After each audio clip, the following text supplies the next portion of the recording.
ओम शन्नो मित्रः शं वरुणः शन्नो भवत्वर्यमा शन्न इंद्रो बृहस्पतिः शन्नो विष्णुरुक्रमः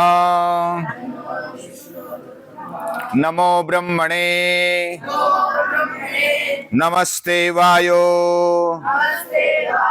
त्वमेव प्रत्यक्षं ब्रह्मासि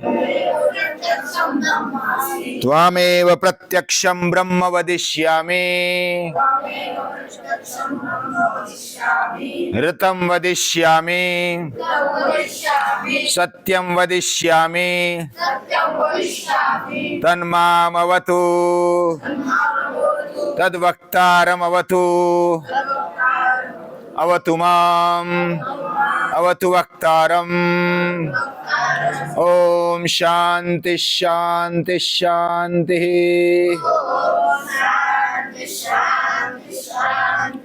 इति प्रथमो अनुवाकः।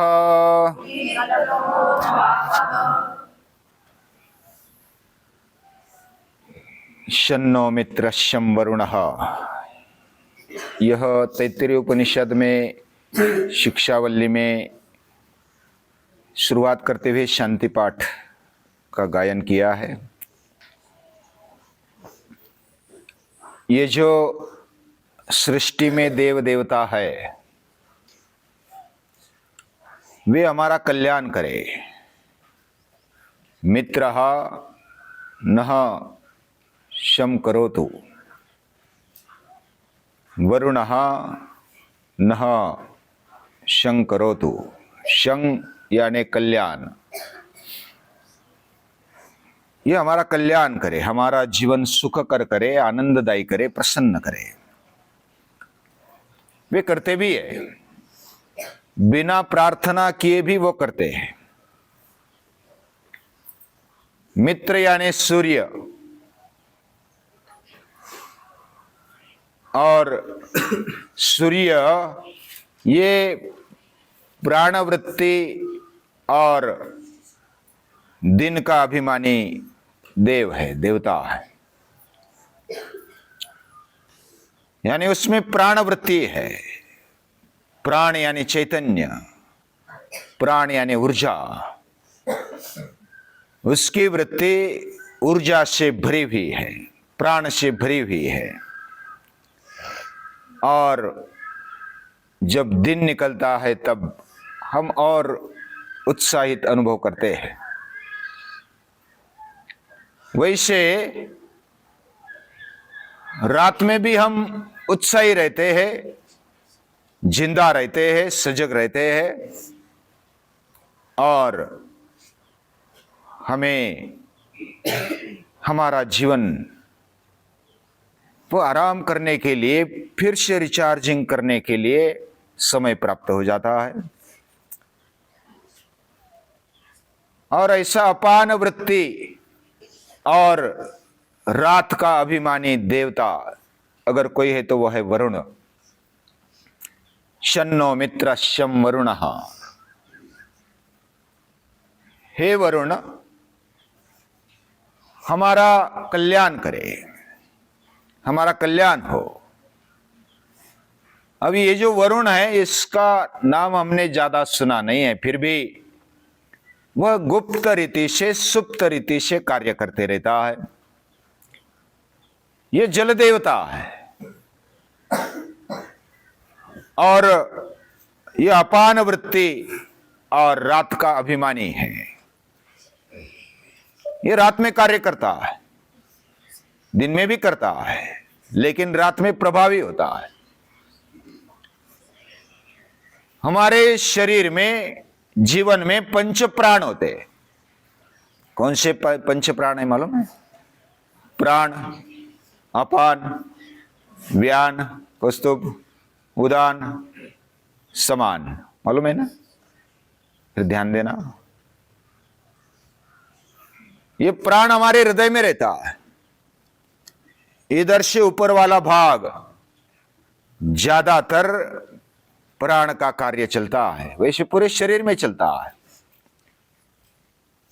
और हम उत्साहित रहते हैं, हमारा हृदय अच्छा है, प्राणवायु अच्छा है तो हमारा जीवन अच्छा चलता है। और नीचे वाला भाग वो अपान वायु से भरा हुआ होता है। हृदय प्राणो गुदेपाना समानो नाभिमंडले उदानो कंठ देशात व्यान सर्व शरीर गह। ये पंचप्राण पूरे शरीर में अलग अलग स्थान पर कार्य करते रहते, वैसे वो प्राण वायु ही है। लेकिन ये केवल वायु से हमारा शरीर चलता है ऐसा नहीं है। प्राण वायु को भी प्राण देने वाला कोई है। जैसा हमने केनोपनिषद में देखा, य प्राणेन न प्राणेति ये न प्राण प्रणीयते तदेव ब्रह्मत्वम विद्धि। यानी प्राण के भी प्राण जो है वो प्राण शक्ति है। और वो सूर्य के रूप में हम देखते हैं और वरुण के रूप में अपान शक्ति को देखते हैं, अपान वृत्ति को देखते हैं। जैसे प्राण और अपान मिलकर हमारा चयापचय चलता है, डाइजेस्टिव सिस्टम। यह प्राणापान समायुक्त पचाम्यन्नम चतुर्विधम। हम श्लोक बोलते हैं, प्राण और अपान मिलकर हमारा चयापचय चलता है, यानी पचन संस्था पूरी चलती है। अपान वायु मलमूत्र का विसर्जन करने के लिए, शरीर की शुद्धि करने के लिए कार्यरत रहता है। और हम उल्टा भी हो जाए, शीर्षासन भी करे, तब हम अगर थूकी निगलते हैं तो वो पेट की तरफ जाती है, या तो हमारे शरीर के अंदर का मल वह भी योग्य दिशा में ही जाता है, वो उल्टा नहीं आता। उल्टे होने पर भी ये अपान वायु की ताकत है। हमें शुद्ध रखना, प्राणवान रखना, रात में भी ऊर्जावान रखना, ये अपान वायु करता है। पूरा चयापचय करता है, रिचार्जिंग करता है। पुनः हम सुबह सुबह फ्रेश हो जाते हैं। अगर नींद नहीं लेते तो हमारा जीवन बहुत ही पागल जैसा बनेगा। और ये जो वरुण है यह जल देवता है। और जल हमारे शरीर में कितना होता है? लगभग 70% से आगे, 70%, उससे भी आगे। और पानी अच्छा हो हमारा, जैसे किसी को लगता है कि हम केवल अन्न से ही चलते हैं, अन्न से हमारा जीवन चलता है, लेकिन अन्न से ज्यादा हमें आवश्यकता होती है पानी की। कितनी आवश्यकता हो? लगभग दुगुना तिगुना पानी चाहिए। जितना हम अन्न लेते हैं उससे 3 गुना पानी हमारे शरीर में चाहिए। यानी जैसा हमने देखा था, हमारा शरीर जितना वजन वाला है उससे भागाकार कर दो 20 से, और जितना आएगा आंकड़ा उतना लीटर पानी पियो तो हमारा शरीर अच्छा रहता है। एक कहानी है, अरण्यक में एक कहानी है। 2 बादल प्रवास कर रहे हैं। एक नीचे आ रहा है, एक नीचे से ऊपर जा रहा है। नीचे से ऊपर जा रहा है वो सफेद श्वेत बादल है, और जो ऊपर से नीचे आ रहा है वो काला बादल है। दोनों की मुलाकात हो गई तो सफेद बादल बोलता है, तू नीचे किधर जा रहा है? पृथ्वी पर। मुझे तो स्वर्ग में जाना है, मैं सफेद हूं, मेरा रंग भी बहुत अच्छा है, ऊंचा है, और मैं ऊंचाई की ओर जा रहा हूं, स्वर्ग में जा रहा हूं। तुझे आना है तो चल मेरे साथ। तो मुझे स्वर्ग में जगह पकड़नी है।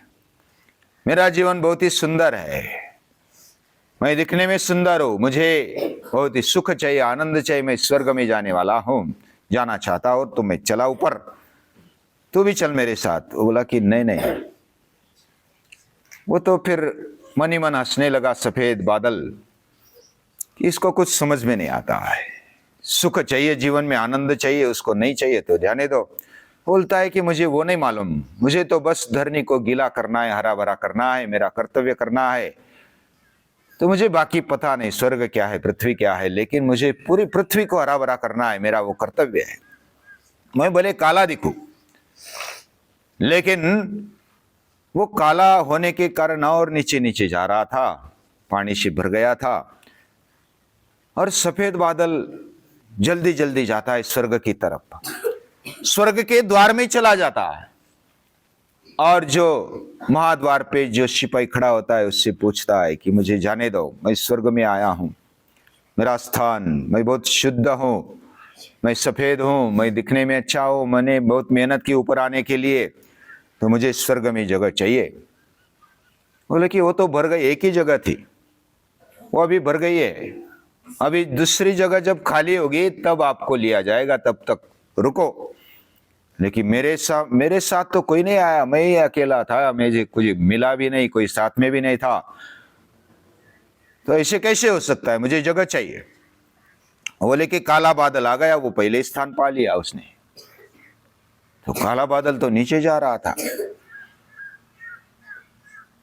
तो वो जो सिपाही था ना, वो बोलता है कि वह जो बादल है ना, उसका तो पहला स्थान है स्वर्ग में, पहले पंक्ति में वो बैठा है, उसने अपना कर्तव्य किया, उसने पूरी सृष्टि को हरा भरा किया, पूरा गीला किया, और अपना कर्तव्य करते हुए वो पहले स्थान पर स्वर्ग में पहुंचा है, और तू केवल दंभ करते हुए आगे चला। तो इसमें से सीख मिलती है, हमारा जीवन केवल दिखाने से, सफेद होने से, केवल साधना करने से, या तो केवल मन में बड़े बड़े विचार लाए, उससे नहीं चलता। ये जो उपनिषद है ना, ये कर्म प्रधान है, और कर्म करते करते हमें ऊंचे विचार रखने हैं। हमारा कर्तव्य कर्म क्या है, वो प्रामाणिकता से करो, आपको स्वर्ग मिल जाएगा, मतलब ऊंचा स्थान मिल जाएगा।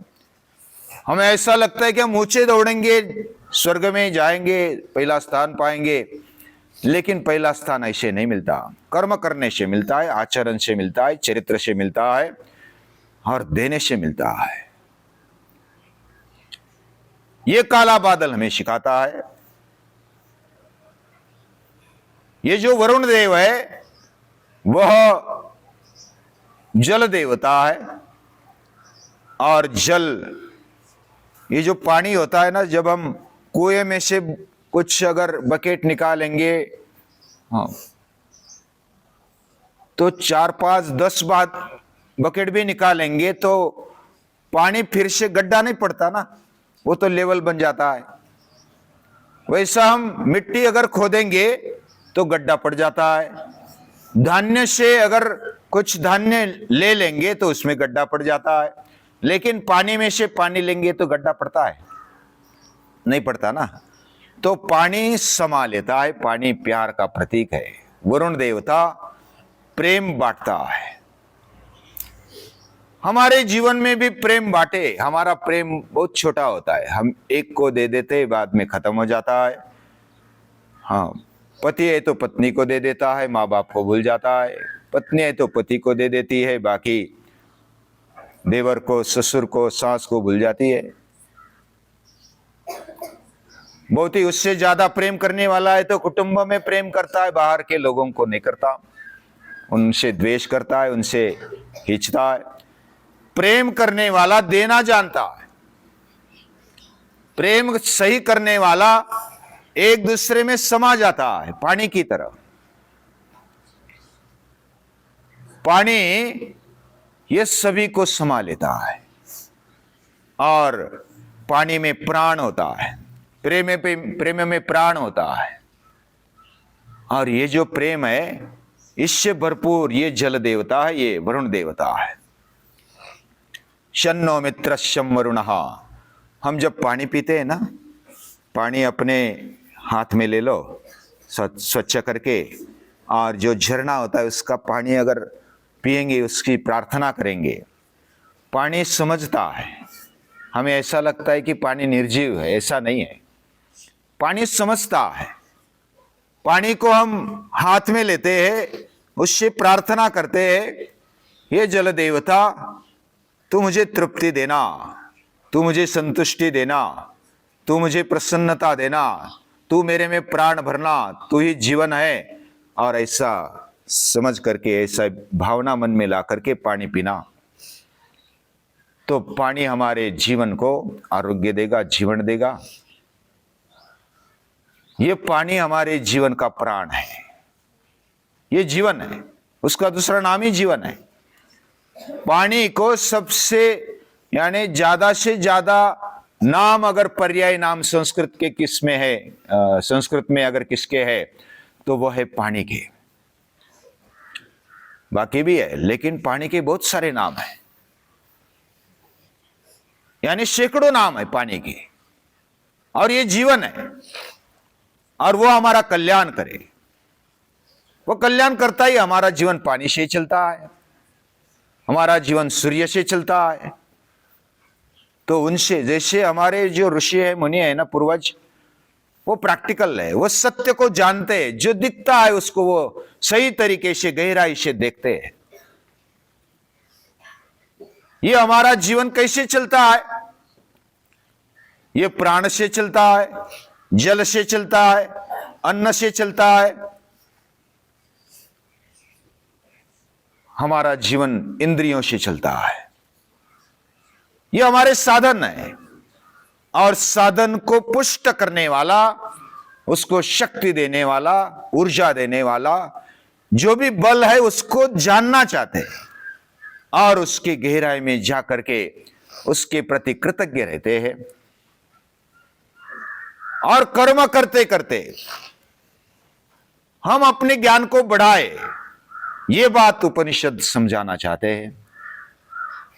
ऐसे मित्र को, सूर्य को याद करते हैं, वरुण को याद करते हैं, और उनके जो शक्तियां है, जो भी शक्तियां है, वो हम पाते हैं। उनके प्रति कृतज्ञ रहते हुए उनको दिल से, अंतःकरण से नमन करते हैं।